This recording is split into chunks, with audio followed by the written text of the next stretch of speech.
And now it's my pleasure to introduce our next speaker, who is Mr. William Douglas from the USA. He is the founder of World Tai Chi Day and the Global Transformation Project. William is a leading expert in mind-body practices, teaching through the University of Kansas Health System and other major institutions. His global organizing of World Tai Chi Day has reached over 1 billion people worldwide. His work has been officially recognized by governments and legislative bodies across the globe. William's contribution in our program has been pre-recorded as he cannot join us online today. Hereby, I am kindly asking our team to start the presentation.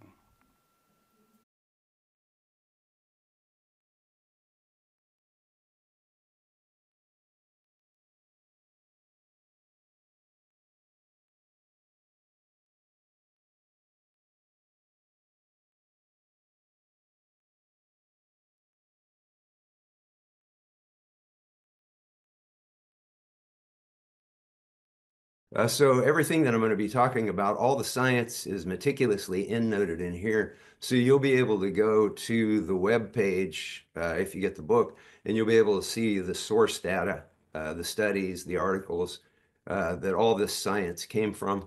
And that's really important to get out to the mind-body community.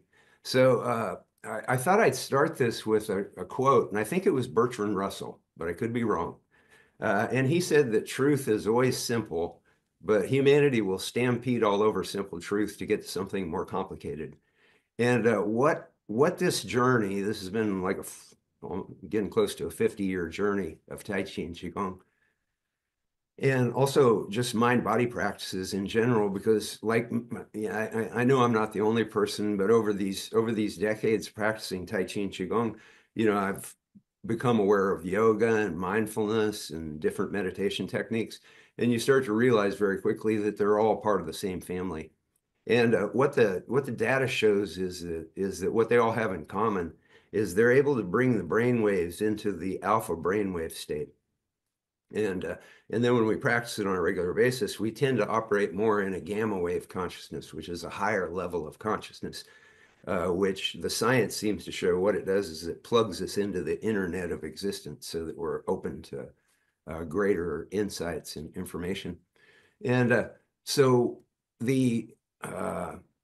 what all this science in the Gospel of Science, second edition, leads to is the irrefutable realization that most of the world's problems could be solved by educating public education students, kindergarten through 12th grade, in mind-body practices. And so my research into the science, it started in my classes because I had doctors in my classes that were healing and getting off of different kinds of drugs and recovering from injuries and stuff. And so then they started handing me medical research. This is before Google, or before I knew about it.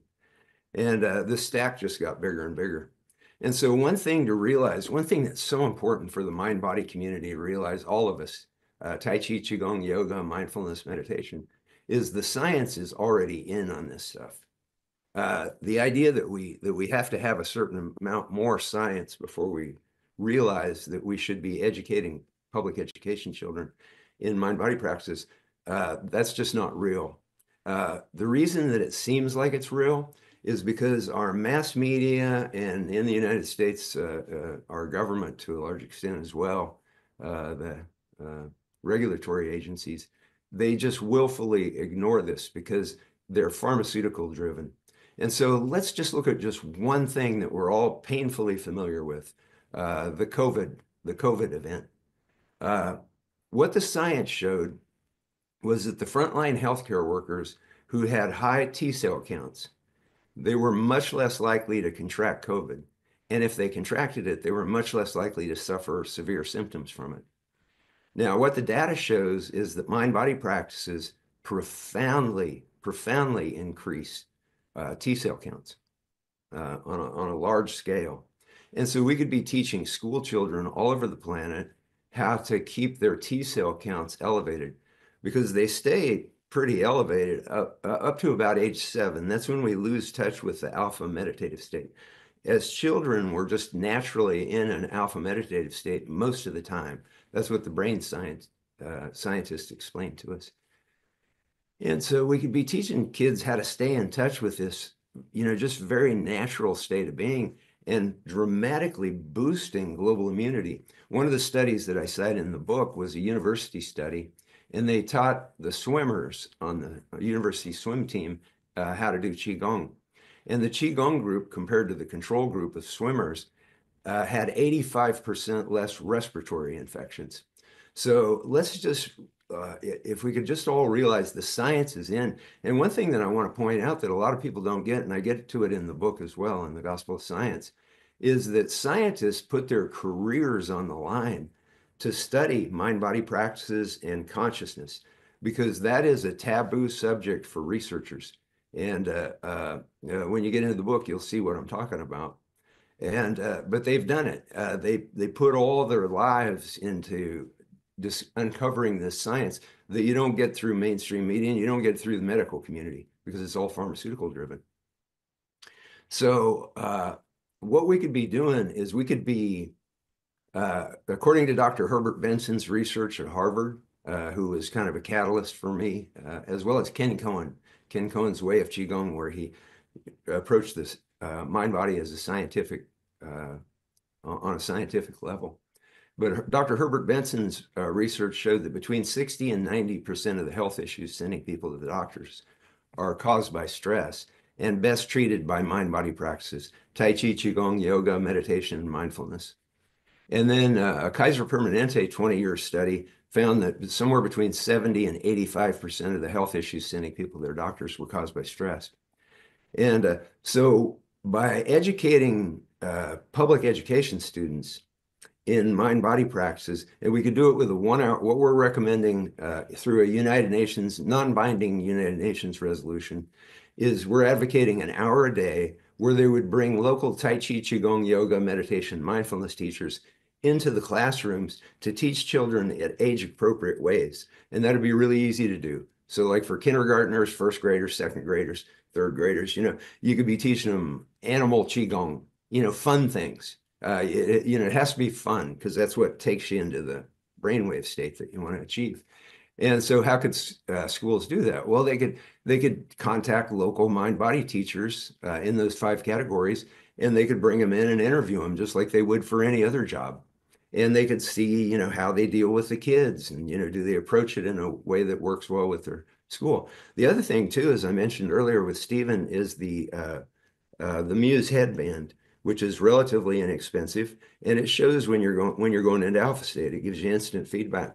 And so we could, schools around the world could be using the Muse headband to see whether the techniques that they're bringing in are actually helping kids get to the alpha state, because that's where all the magic happens. And so this could be very easily done. It's like one of the things that organizing World Tai Chi Day has taught us is that there are effective mind-body teachers in virtually every city all over the planet. It's all in place. And so what we want to do is we want to use the United Nations General Assembly as a vehicle to get the science that's already there out to public educators worldwide. And public educators, if you go to globaltransformationproject.org and look at the science, you'll see what I'm talking about, or if you read the Gospel of Science. And as far as from an educational standpoint, how do we sell it to educators? Well, regular meditators, IQs improve by 20 points. Any teacher in the world who could look at a study like that and go, oh, we don't want our students to have 20-point higher IQs. I don't think you're going to find any rational teacher that's going to think that way. And then at the same time, while that's happening, they're improving their GRE reading skills, their math proficiency skills, their verbal fluency skills. All this is documented. It's in the Gospel of Science, and it's endnoted, so you can become aware of this. The mind-body community, we have to get educated on the science that already exists, that's not being given to people through the mass media and through the government institutions. And in my hospital classes, the biggest challenge that I have with patients or students coming into my classes is that they won't believe that these things will do what they do, what science has shown they will do what they do, because they haven't seen it on their news station. And the reason they haven't is because Dr. Sanjay Gupta, CNN, for example, he doesn't report on the huge breadth of possibility of mind body, because at the end of every one of his newscasts, it says brought to you by Pfizer Corporation. And there's money to be made. There's massive money to be made off this dysfunctional education system, health system, and also prison system. In the United States, we imprison more of our people than any country on the planet Earth. And our violent crime rates are actually at 40-year lows. And I get into all this in the book because that's actually related to the spread of mind-body practices around the planet. But we have this high imprisonment rate. And when I taught at Folsom Prison, and that's what really got me started on looking into the consciousness of mind-body practices and the quantum physics and the chaos mathematics that shows how this changes the consciousness of the whole planet. And at Folsom Prison, they had a Tai Chi Chuan program for 2 years.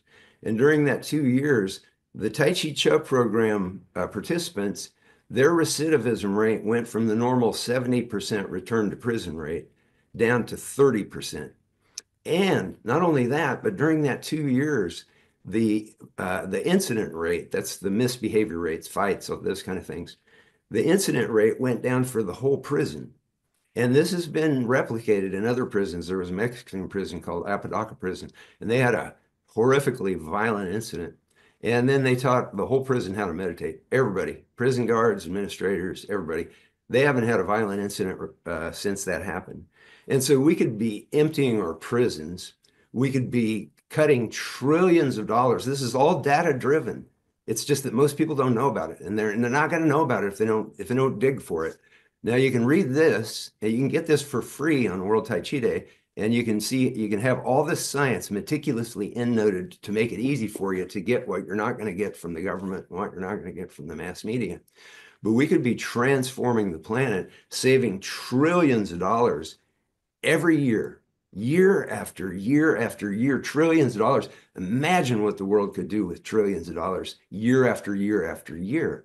We could be emptying our prisons, reducing violence and conflict, and also creating much more intelligent and creative students coming out into the society. All this is possible, and it's all easily done. Okay, so now why did we choose the United Nations General Assembly to use it as a vehicle to help expedite this vision and this possibility? We did it because in 2014, the United Nations General Assembly voted to create the International Day of Yoga. And it was patterned after World Tai Chi Day, which we all started 7 years before. And I think that's a real feather in the cap of the Tai Chi community, because the Tai Chi community had the vision that it was time for the planet to know about all this stuff. And we educated together, coming together as a Tai Chi and Qigong community, we educated over 1 billion media viewers and readers on the science of Tai Chi and Qigong, because we have that database at worldtaichiday.org that has medical research on Tai Chi, Qigong, yoga, meditation, mindfulness for 100 of the most common health conditions that people face.